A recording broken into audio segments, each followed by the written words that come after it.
گزشتہ نشستوں میں ہم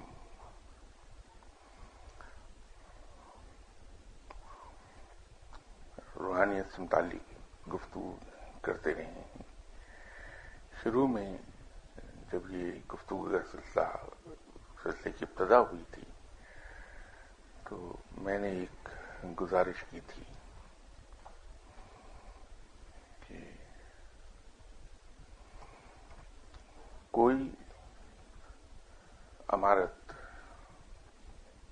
خواہ اس پر کتنی ہی محنت کیوں نہ کی جائے اور کتنی ہی انویسٹمنٹ کیوں نہ کر لی پراپر طریقے سے تعمیر نہیں ہو سکتی تاوقت کہ اس کی بنیادیں ہم ٹھیک طریقے سے نہ رکھ دیں. کسی بھی عمارت کو اگر ہم مضبوط، پائیدار اور خوبصورت بنانا چاہتے ہیں تو اس کی بنیادوں پر سب سے زیادہ محنت کی ضرورت ہے. ویسے بھی آپ جب اپنے گھر کی تعمیر کرتے ہیں تو آپ کو تجربہ ہوا ہوگا کہ ہمارا میکسیمم وقت اور میکسیمم پیسہ اس کی بنیادوں کی تعمیر ہی میں خرچ ہوتا ہے. تمام تر احتیاط کے باوجود اگر کہیں بنیادوں میں ایک معمولی سا نقص بھی رہ گیا تو پھر ڈیمپنیس ساری عمر جان نہیں چھوڑتی. ڈیمپنیس کہیں نہ کہیں سے کریپ ان کر ہی جاتی ہے. تو عقل مند لوگ بنیادوں پر بے پناہ توجہ دیتے ہیں. اسی طرح اگر انسان نے اپنے اندر علم کی عمارت کی تعمیر کرنا ہو تو بھی پہلے بنیادوں ہی پہ توجہ دینا ہوگی. یہ کبھی ہو نہیں سکتا کہ ہم بنیادی چیزوں کو تو اگنور کر دیں اور ایڈوانسڈ لیول کی چیزوں پر توجہ دے کے ان پہ عمل کر کے کچھ حاصل کر لیں. کل دعا کے دوران کسی دعا کے سلسلے میں کچھ ڈسکشن ہو رہی تھی. میرے ذہن میں یہ خیال آیا کہ اگر ہماری بنیادیں ٹھیک ہوں تو پھر یہ ایسی دعاؤں کی ضرورت پیش نہیں آئے گی. تو یوں آج اصل موضوع سے ہٹ کے میں نے یہ موضوع چھیڑ دیا. گزشتہ کئی نشستوں میں اس کا ذکر ہوا لیکن بات چونکہ اہم ہے تو اسے میں دوبارہ دہرا دوں تاکہ ہمارے ذہن میں وہ ریفریش رہے. اللہ کو ہماری عبادات کی ضرورت نہیں ہے. ہم سب جانتے ہیں اللہ بے نیاز ہے. وہ کسی کی تعریف کا محتاج نہیں ہے. وہ کسی قسم کی حمد و ثنا کا محتاج نہیں ہے. اس نے جو کچھ بھی ہمیں کرنے کو کہا وہ صرف اور صرف ہماری بھلائی کی خاطر ہے. عبادات کا حکم دیا اللہ نے. اگر ہم ذرا سا اس کی گہرائی سے دیکھیں گے تو اس میں ہماری ہی بھلائی ہے. عبادات سے ہم ڈسپلن ہوتے ہیں. ہمارے اندر پاکیزگی اور پارسائی آتی ہے. ہم اپنی مصروفیات کو چھوڑ کر عبادات کی طرف رجوع کرتے ہیں. بالآخر یہ عبادات ہمیں نیکی کی طرف لے جاتی ہیں. اور نیکی ایسی چیز ہے جس سے رب ملتا ہے. عبادات سے رب نہیں ملتا، اس سے پارسائی ملتی ہے. لیکن نیکی سے رب حاصل ہوتا ہے، اس کا قرب حاصل ہوتا ہے. اور در حقیقت وہی ہمارا مقصود ہے. سوال یہ ہے کہ نیکی ہے کیا؟ تو اس پر بھی ہماری کئی مرتبہ گفتگو ہو چکی. تفصیل میں ہم جائیں تو شاید ہمیں کئی مہینے کی نشست چاہیے، جس میں پھر گنوانا شروع کریں کہ کیا چیز نیکی کے ضمن میں آتی ہے اور کیا اس دائرہ سے باہر ہے. لیکن مختصر الفاظ میں، جیسے پہلے میں نے عرض کیا تھا کہ نیکی کی مختصر ترین تعریف یہی ہو سکتی ہے کہ ہم اپنی خواہشات، اپنے آرام اور اپنی ضروریات پر دوسروں کی خواہشات، ان کی ضروریات اور ان کے آرام کو ترجیح دے دیں. دوسروں کے لیے ہم اپنی خواہشات، ضروریات اور آرام کو ترک کر دیں. تو اب اس کو اگر ہم اپنی روزمرہ کی زندگی پر اس تعریف کو پھیلاتے جائیں گے تو ہم پہ واضح ہو جائے گا کہ در حقیقت نیکی اسی کے اندر ہی آ جاتی ہے.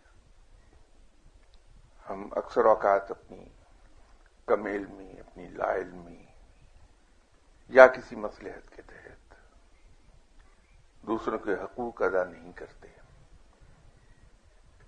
یہ یاد رکھیے کہ فقیر آدمی اس معاملے میں بہت محتاط ہوتا ہے.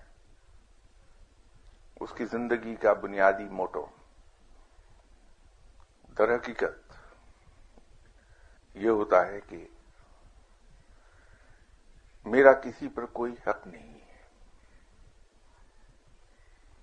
لیکن دوسرے سب کے حقوق مجھ پر لازم ہیں. وہ خود کسی سے کسی قسم کی کوئی توقع نہیں رکھتا، کسی بھلائی اور اچھائی کی توقع نہیں رکھتا، لیکن اس کے بارے میں بہت کوشش ہوتا ہے کہ میرے ہاتھ سے کسی بدترین دشمن کے لیے بھی کوئی ایسا کام نہ ہو جائے جو ناپسندیدہ ہے. بہت محتاط رہتا ہے. وہ سب کے حقوق ادا کر دینا چاہتا ہے، لیکن کسی سے توقع نہیں رکھتا کہ کوئی اس کا حق ادا کرے گا، کیونکہ اس کے نزدیک اس کا کسی پر کوئی حق ہی نہیں. اس لیے اس کی زندگی بہت آسان رہتی ہے. وہ ہر شخص سے خوش رہتا ہے، اس کو کبھی کسی سے کچھ گلہ ہی نہیں ہوتا، اس لیے کہ اس کی کوئی توقع ہی نہیں کسی سے. ہاں، یہ ضرور ہے کہ اپنی دل کی تسلی کے لیے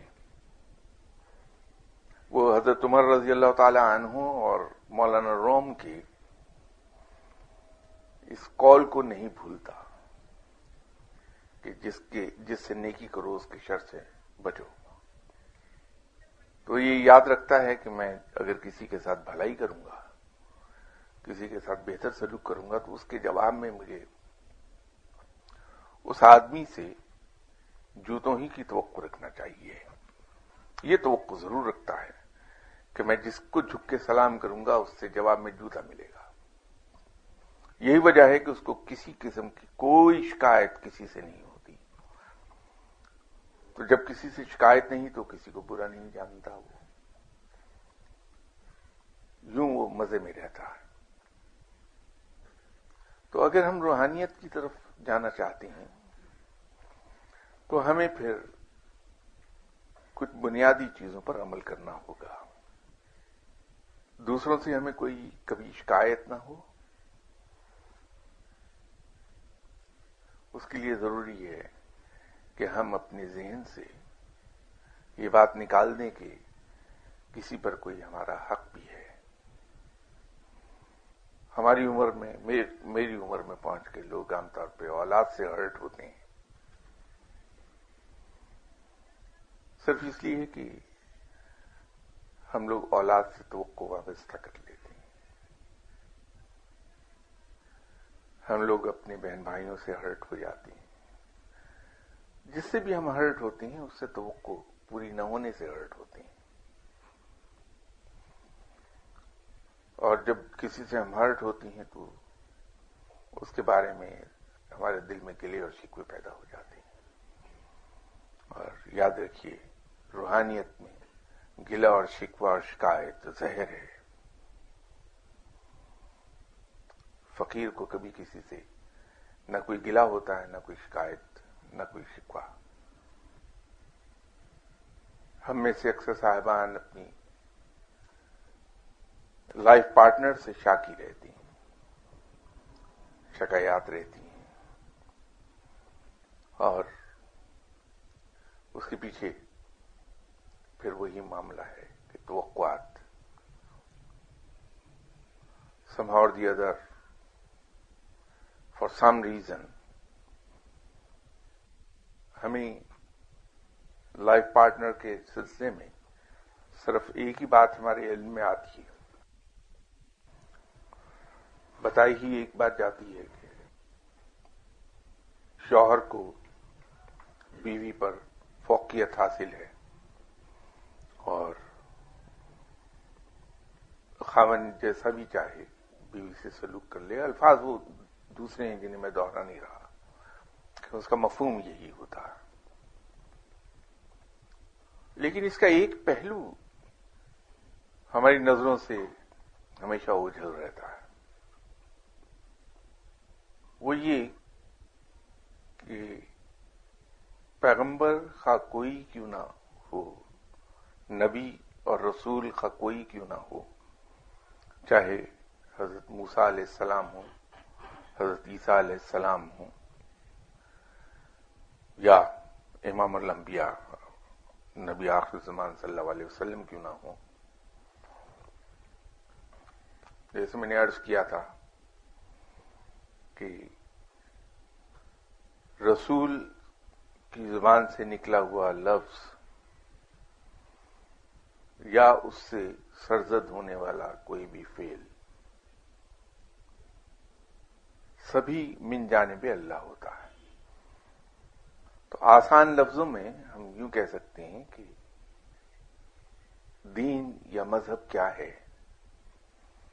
کسی بھی رسول کی زبان سے ادا ہونے والا لفظ یا اس سے سرزد ہونے والا فعل دین یا مذہب ہے. تو اگر اسی نسبت سے ہم دیکھیں تو آپ صلی اللہ علیہ وسلم کی حیات طیبہ پریکٹیکل ورژن ہے قرآن کی، احکامات دین کی پریکٹیکل ورژن ہے.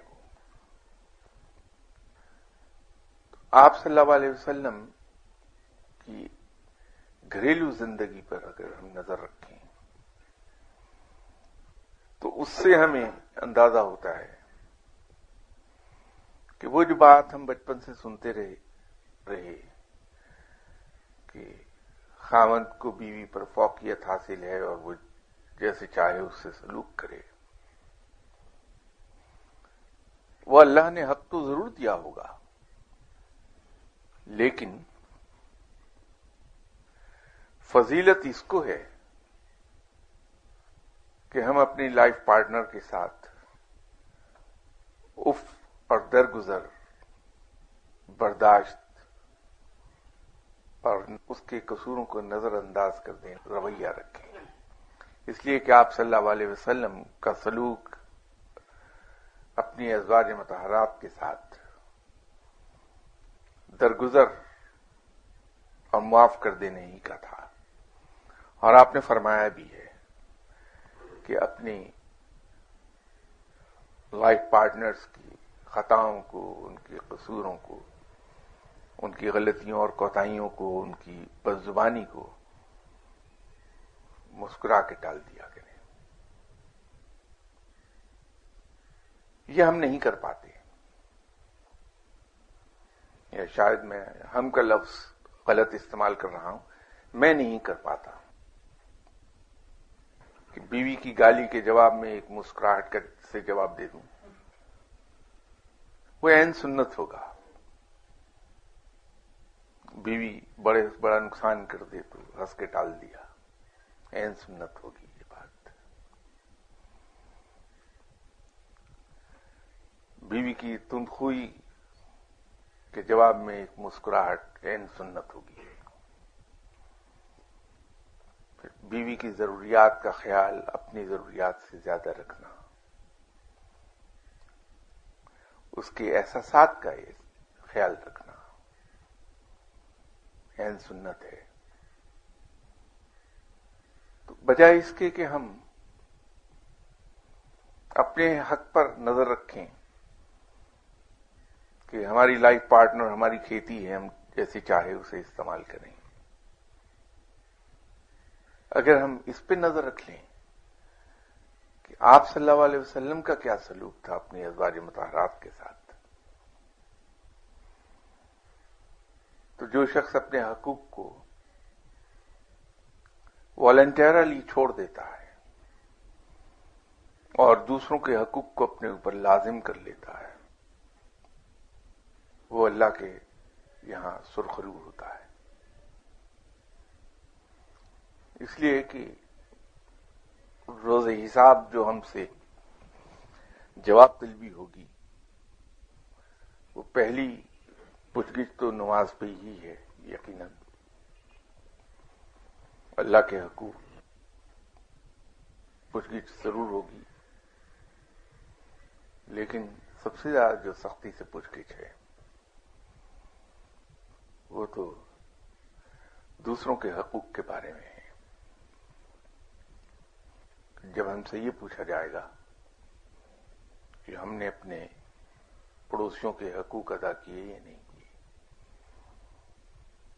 فلاں پڑوسی کے ساتھ ہمارا رویہ خراب کیوں تھا،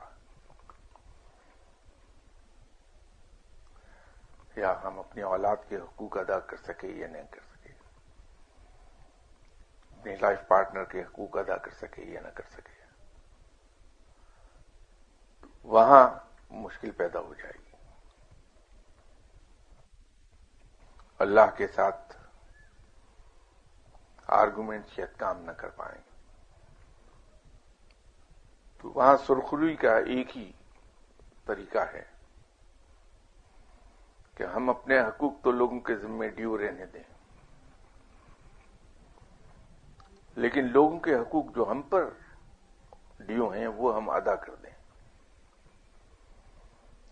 تو جواب دہی سے ہم بچ جائیں گے انشاءاللہ. یہ پہلو تو ہمارا محفوظ ہو جائے گا.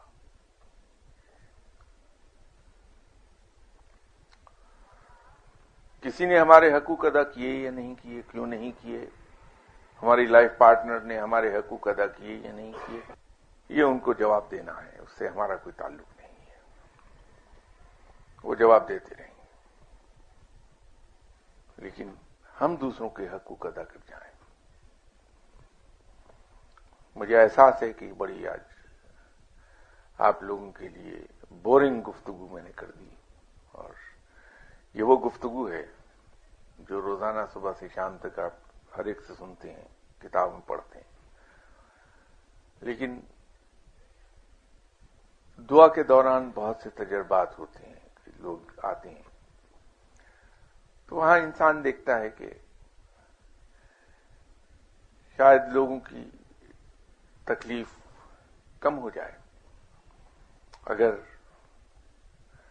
ہم روحانیت کے حصول کے پیچھے بھاگنے کے بجائے پہلے اپنا یہ پہلو محفوظ کر لیں کہ ہم لوگوں کے حقوق ادا کرتے ہیں، اور دل میں یہ دعا کرتے رہیں کہ لوگ ہمیں ہمارے حقوق نہ ہی ادا کریں تو بہتر ہے، کہ کم از کم کوئی تو چیز ہماری ڈیو رہ جائے قیامت کے روز دوسروں پر.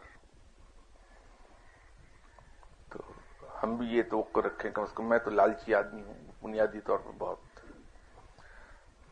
تو میری تو کوشش یہ ہوگی کہ میں کسی شریف آدمی کو 5-10 روپے تھما دوں اور وہ واپس نہ کرے مجھے کبھی، تاکہ قیامت کے روز اس سے میں سونے کے لے لوں، وہاں اتنا تو زیور آ جائے گا کہ کچھ لوگوں کو دکھا سکوں میری جیب میں سونے کے نوٹ پڑے ہوئے ہیں. تو میں تو اس لالچ میں یہ کوشش کرتا ہوں کہ کوئی میرے حقوق نہ ادا کرے تو بہتر ہے. تو اس کے لیے میں معافی چاہتا ہوں.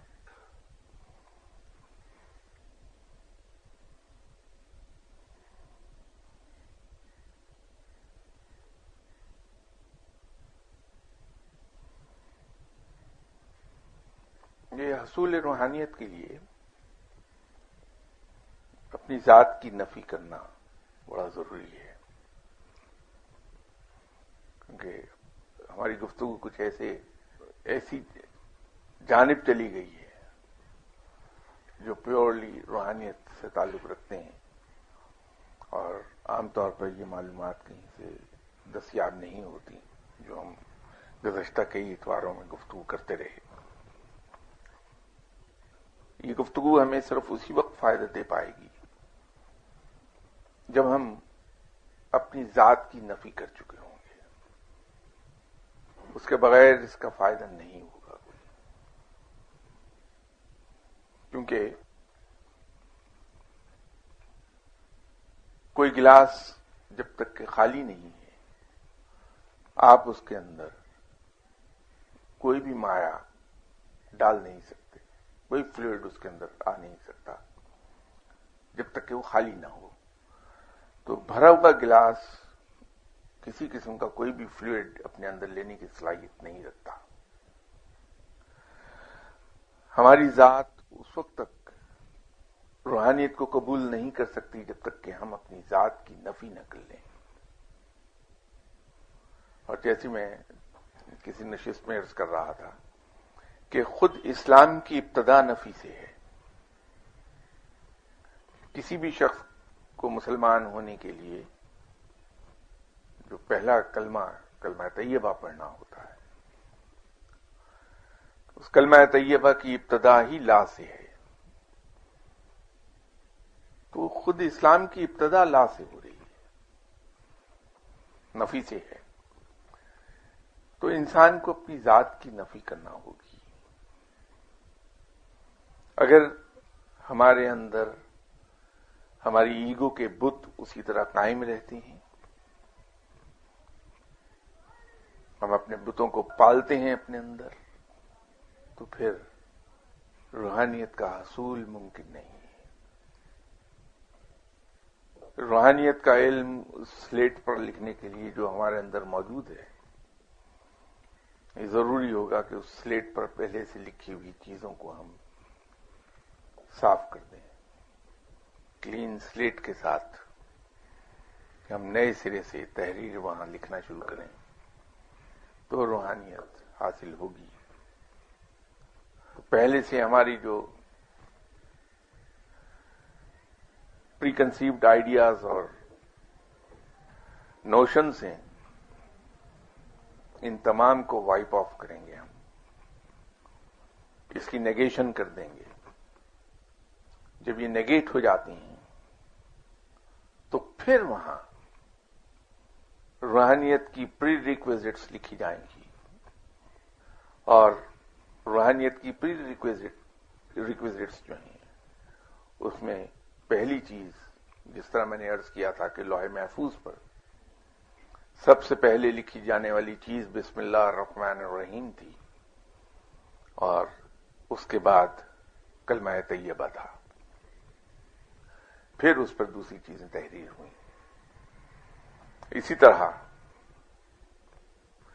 روحانیت کے سلسلے میں جو ہم سلیٹ پر لکھنا شروع کریں گے، کلین سلیٹ پر،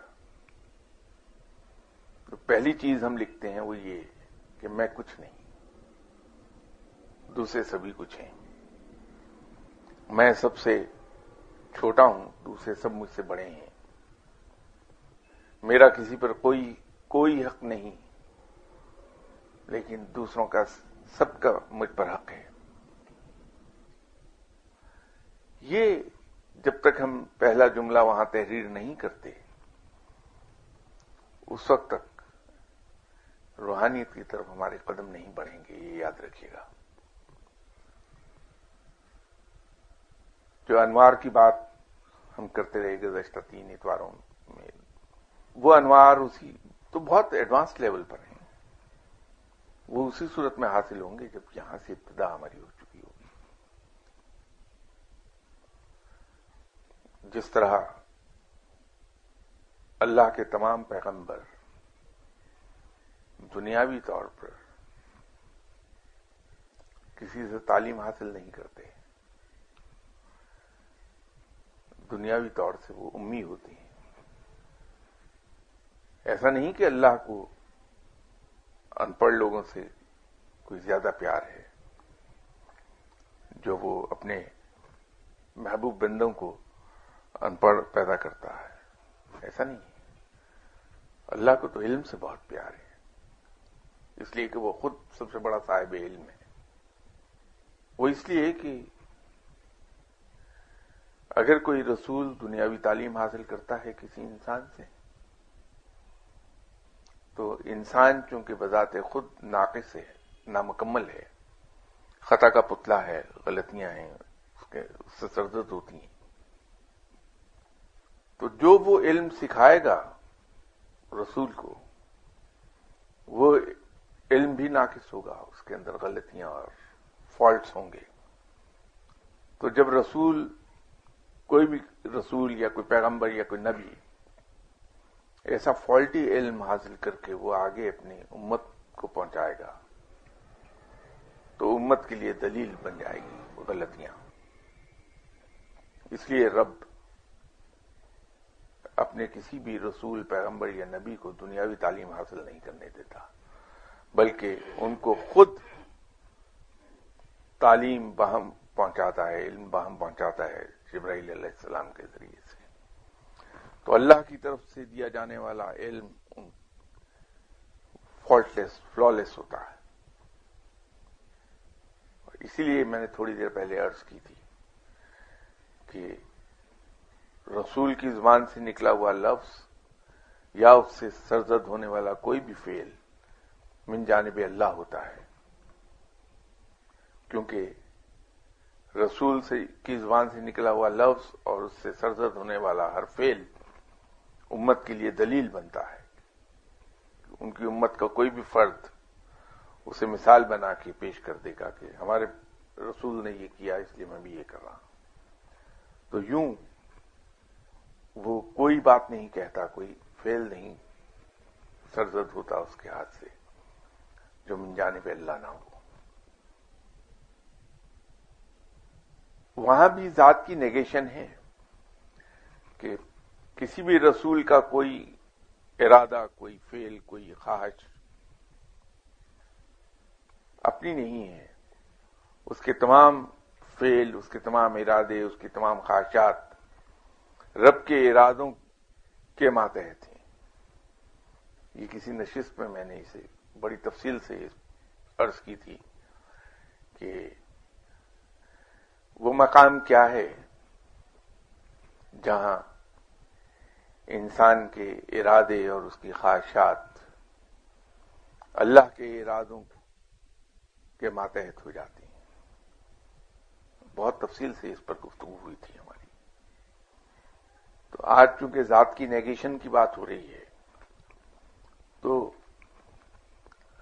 یہ ذات کی نیگیشن ہی ہے کہ انسان اپنے تمام ارادے، اپنی تمام خواہشات اور اپنی تمام ضروریات کو اللہ کے ارادوں کے ماتحت کر دے.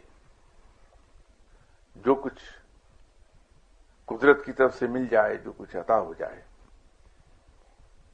اس کو بہت ہنسی خوشی قبول کر لے. قبول نہیں کر لے، ہنسی خوشی قبول کر لے. یہ بڑا ضروری ہے. اس کے اندر قبول کرنے پر تو مجبور ہیں ہم، اس لیے کہ ہم محتاج ہیں اللہ کے. تو وہ قبول تو ہمیں کرنا ہی ہے، لیکن اسے ہنسی خوشی قبول کر لیں. لاسٹ سنڈے بھی میں نے عرض کیا تھا کہ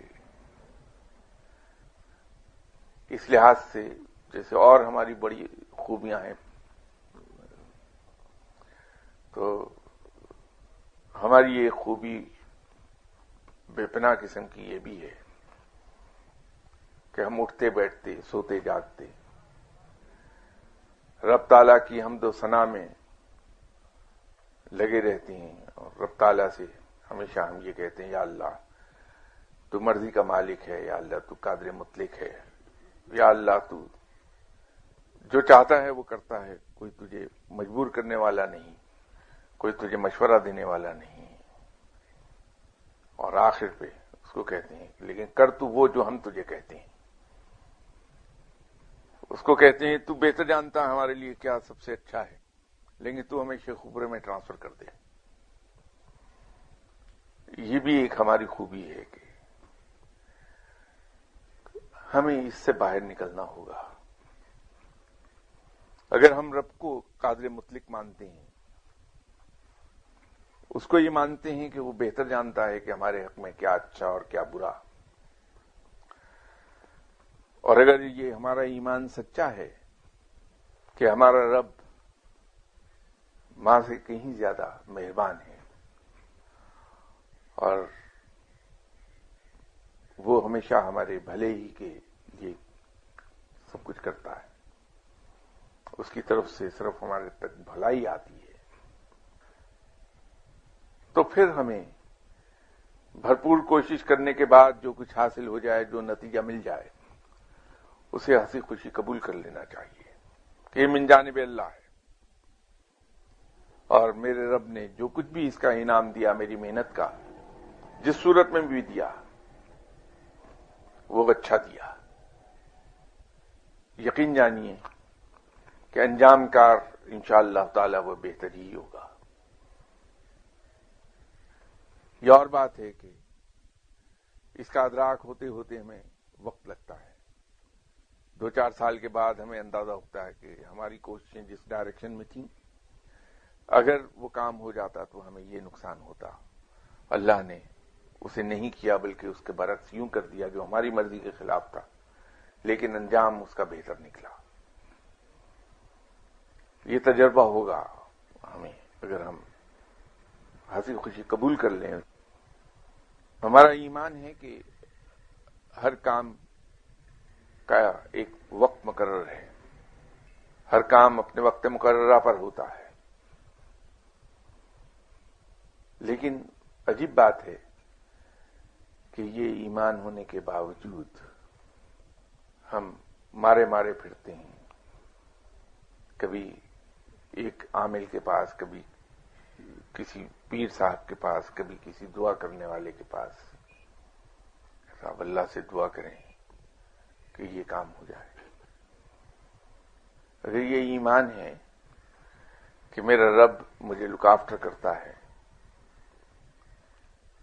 میرے رب کو میری ضروریات کا خیال میری والدہ سے 70 گنا زیادہ ہے، اس لیے کہ وہ والدہ سے 70 گنا زیادہ مہربان ہے،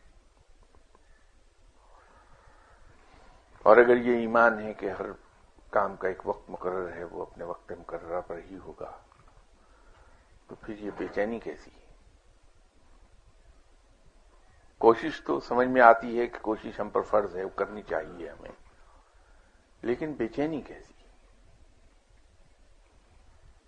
یہ چھوٹی چھوٹی چیزیں ہیں کہ روحانیت کے حصول کے لیے کوشش کرنے سے پہلے ہمیں یہ چھوٹی چھوٹی سی کریکشنز کرنی پڑیں گی اپنی، تو بنیادیں ٹھیک ہوں گی، پھر ہم روحانیت کی طرف جا پائیں گے، کہ بغیر شاید ممکن نہ ہو۔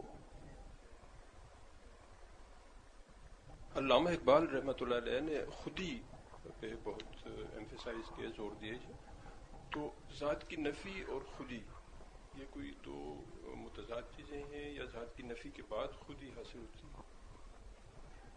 ہم دیکھیے خودی ہے کیا؟ اصل میں یہ لفظ شاید ہم میں سے بہت سو کے ذہن میں کلیئر نہیں ہوتا کہ خودی سے ایگزیکٹ مطلب کیا ہے۔ سیلف اسٹیم ہے خودی۔ جب ہم اپنی ضرورت کے لیے اپنی کسی مصلحت کے تحت کسی کے سامنے جھک جاتے ہیں، کسی کے سامنے ہاتھ پھیلا لیتے ہیں، تو ہم اپنی سیلف اسٹیم کو مجروح کرتے ہیں۔ جب ہم کسی مصلحت کی خاطر، اپنے کسی مقصد کے حصول کی خاطر اعلیٰ ترین اصولوں پر کمپرومائز کر جاتے ہیں، تو ہم خودی کے معیار سے گر جاتے ہیں۔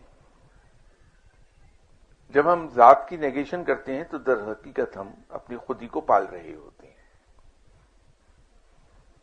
کیونکہ ہم اپنی کسی ضرورت کو پوری کرنے کے لیے کسی کے سامنے ہاتھ نہیں پھر پھیلاتے ہم. جب اپنی ذات کی نیگیشن کر لیتے ہیں تو ہماری ذات کی ضروریات باقی ہی نہیں رہتی. جو مل گیا اسی میں گزارا ہو گیا. کسی کے پاس ہم سفارش کے لیے نہیں جاتے. کسی کے سامنے ہم اپنی کسی بھی حاجت ضرورت کا اظہار نہیں کرتے. تو ہم خوددار ہوتے ہیں. تو جب ذات کی نیگیشن آپ نے کر لی تو پھر خود ہی پال لیا آپ نے. پھر آپ کو جھکنا نہیں پڑے گا کسی کے سامنے. خودی کی ایک بہترین مثال تو ابھی اس کی یاد ہم نے تین دن پہلے منائی ہے. واقعہ کربلا کیا ہے؟ اصولوں پر جھکے نہیں، کسی مصلحت سے کام نہیں لیا، کمپرومائز نہیں کیا، جان دے دی اپنی بھی اور اپنے اہل خانہ کی بھی، قربانی کر دی. یہ خودی ہے، یہ خودداری ہے. تو وہاں اگر اپنی ذات ہوتی